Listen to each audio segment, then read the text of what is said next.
People who worked with Claire Holloway described her the same way, calm under pressure. It appeared in performance reviews for nearly 15 years. Supervisors wrote it. Nurses repeated it. One exhausted surgeon once said it aloud after a 12-hour shift as if he genuinely meant it as gratitude. "You never panic." Claire had smiled politely when he said it. The truth was less flattering. Panic had simply stopped being useful very early in her life. In interviews years later, former teachers remembered Claire as mature beyond her age. Nobody ever says that about happy children. At 14, she knew how to speak to utility companies without sounding embarrassed. At 15, she learned which excuses landlords accepted and which ones triggered eviction warnings. By 16, she could hear her mother's footsteps outside the apartment door and predict whether the evening would become exhausting within 30 seconds. Denise Holloway wasn't cruel in the obvious ways people imagine. She was charming, funny, even the kind of woman strangers defended quickly, but stability seemed to slide off her. Bills disappeared unopened. Relationships collapsed dramatically. Jobs ended with explanations that were always partially true and never fully honest. Emergencies followed her like weather. Claire became useful because someone had to. The award ceremony happened during her senior year, regional academic excellence. A small scholarship attached to it.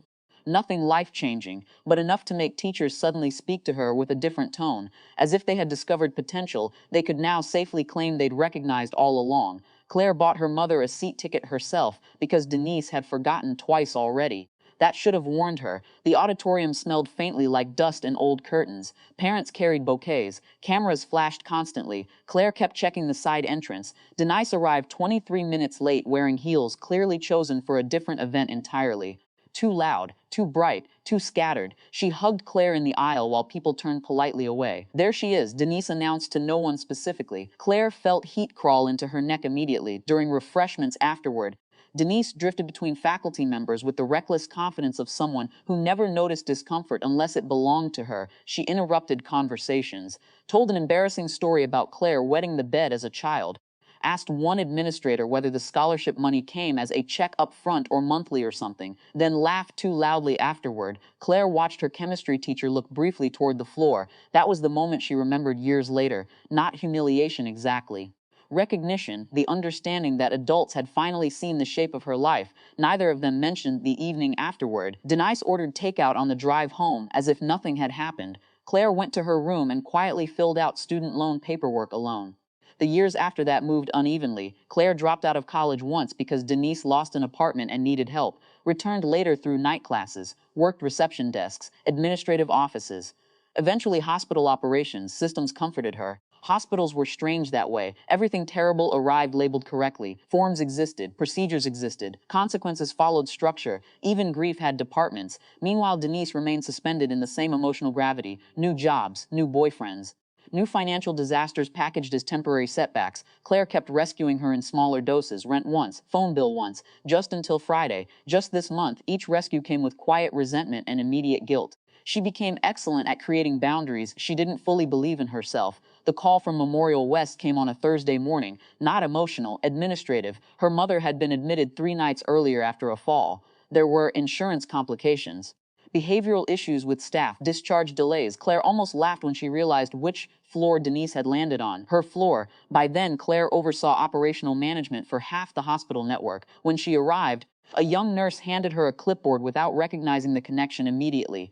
"We need authorization before discharge planning can move forward." The nurse spoke carefully, professionally, to Claire, not through her, not around her. Something subtle shifted in the room. For most of her life, institutions had treated Denise as the unstable center of every situation, while Claire adapted around her quietly. Now authority belonged unmistakably to Claire, not emotionally, procedurally, which somehow felt heavier. Denise looked smaller in the hospital bed than Claire remembered. Older too, age had finally interrupted the performance. "Oh, good," Denise said when she entered. "You can straighten this out." The sentence carried decades inside it. Claire remained standing. There were forms requiring signatures, rehabilitation options, temporary assisted housing recommendations, insurance limits. She explained each one calmly. Denise frowned gradually as the conversation continued. "Well, I can just stay with you a little while." Claire hesitated. Not because she was considering it, because 20 years earlier she would have agreed before thinking. "You can't," she said softly. The silence afterward wasn't dramatic. No shouting, no tears, only confusion, as if Denise genuinely did not understand when the arrangement had changed. "You'd really leave me there?" she asked eventually. Claire looked down at the clipboard in her hands, not to avoid the question, to steady herself. "I'm making sure you're taken care of," she answered. It sounded professional even to her own ears. That night, Claire returned to her apartment and sat at the kitchen table without turning on the television. No emergencies followed, no voicemail disasters, no second call from the hospital, no catastrophe demanding immediate emotional labor. Just silence. She realized uneasily that she had spent most of her adult life preparing for the next collapse before the current one had even ended. Now there was nothing to prepare for. The apartment felt strangely unfamiliar without crisis inside it. Claire stayed awake for a long time listening to the refrigerator hum, trying to decide whether the emptiness in the room was loneliness or relief.